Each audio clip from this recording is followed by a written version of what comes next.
बहुत दूर एक जादुई जंगल में लीना नाम की एक खूबसूरत परी रहती थी। लीना को सफर का बहुत शौक था और वो हमेशा नई जगहों की तलाश में रहती थी। उसके पास चांदी के पर थे जो सूरज की रोशनी में चमकते थे और वो बादलों पर सवार होकर दुनिया भर का सफर करती थी। हर सुबह लीना अपने जादुई बैग में शफा की जड़ी बूटियां और खूबसूरत फूल रखकर नया सफर शुरू करती थी। एक दिन जब लीना बुलंद पहाड़ों के ऊपर से गुजर रही थी तो उसने नीचे एक बहुत ही खूबसूरत बादशाहत देखी।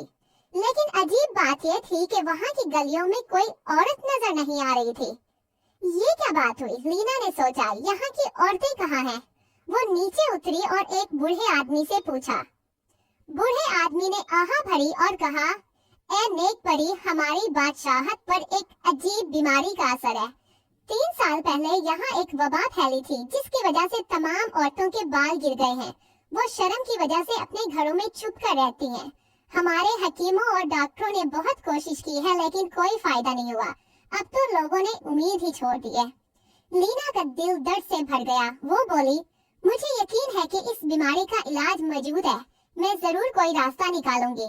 लीना ने अपनी जादुई किताब खोली जिसमें तमाम बीमारियों के इलाज लिखे थे। काफी तलाश के बाद उसने पाया कि सुनहरी शफा का फूल। ये फूल सिर्फ बुलंद तरीन पहाड़ की चोटी पर उगता है। उसको अगर नदी के पानी में डाल दिया जाए तो इस बीमारी का इलाज मुमकिन है। लेकिन किताब में ये भी लिखा था कि खबरदार, इस फूल को हासिल करना आसान नहीं है। रास्ते में कई खतरात और मुश्किलात हैं। लीना ने हिम्मत की और बुलंद पहाड़ की तरफ रवाना हुई। जैसे ही वो पहाड़ के पास पहुंची, काले बादलों ने उसका रास्ता रोक लिया। बिजली कड़क रही थी और तेज हवाएं चल रही थी। लीना के पर भीग गए और उसका उड़ना मुश्किल हो गया। मैं हार नहीं मानूंगी, लीना ने कहा और अपने जादुई बैग से सूरज का फूल निकाला।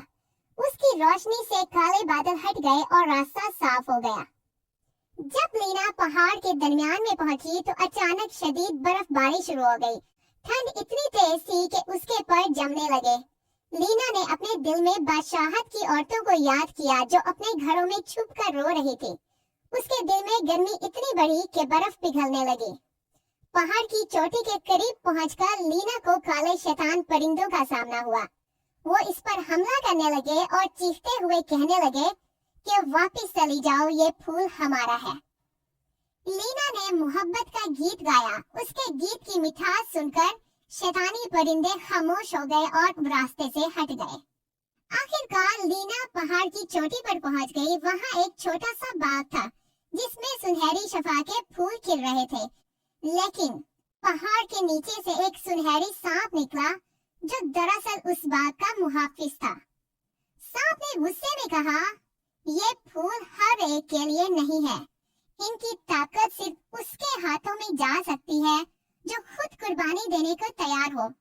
लीना ने खौफजदा होने की बजाय अपनी नीयत की सच्चाई बयान की। सांप उसकी कुर्बानी देखकर मुस्कुराया और कहा, जा नेक परी, तेरी नीयत इन फूलों से भी ज्यादा पाकीज़ा है। जब लीना नीचे उतरने लगी तो आसमान पर एक साया सा छा गया। ये साया उस जादूगरनी का था जिसने बरसों पहले बादशाहत पर अपना जादू किया था ताकि कोई औरत खुशहाल ना रह सके। जादूगरनी को ये गवारा नहीं था कि कोई उसकी लानत को तोड़े।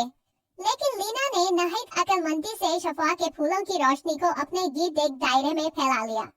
फूलों की खुशबू और रोशनी से जादूगरनी कमजोर हो गई। वो चीखती हुई हवा में गायब हो गई। वापिस बादशाहत पहुंचकर लीना ने तमाम औरतों को बाहर बुलाया। पहले तो वो डरती रही लेकिन लीना की नेक नियत देखकर वो सब बाहर आई। लीना ने शफा के फूलों को पहाड़ी नदी के साफ पानी में मिलाया और कुछ जादुई अल्फाज कहे। पानी सुनहरा हो गया और उससे खूबसूरत खुशबू आने लग गई।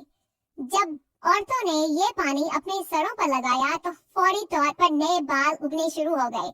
वो बाल पहले से भी ज्यादा लंबे, मुलायम और चमकदार थे। पूरी बादशाहत में खुशी की लहर दौड़ गई। औरतें नाचने और गाने लगी, बच्चे खुशी से चिल्लाने लगे और मर्द अपनी बीवी बेटियों को देखकर खुश हो गए। बादशाह ने लीना का बहुत शुक्रिया अदा किया और कहा कि आप हमारी बादशाहत की मोहसिन हैं, जो चाहे इनाम मांगे। लीना मुस्कुराई और बोली, मेरे लिए आपकी खुशी ही सबसे बड़ा इनाम है। मैं एक मुसाफिर परी हूँ और मेरा काम लोगों की मदद करना है। उसने बाकी शफा के फूल औरतों को दे दिए ताकि मुस्तकबिल में जरूरत हो तो वो इस्तेमाल कर सके।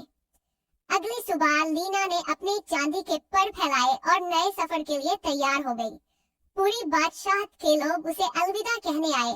औरतें अपने नए खूबसूरत बालों को हवा में लहराते हुए लीना को शुक्रिया कहती रहीं। लीना आसमान में उड़ते हुए मुस्कुराई, पता नहीं अगला सफर मुझे कहाँ ले जाएगा और किसकी मदद का मौका मिलेगा।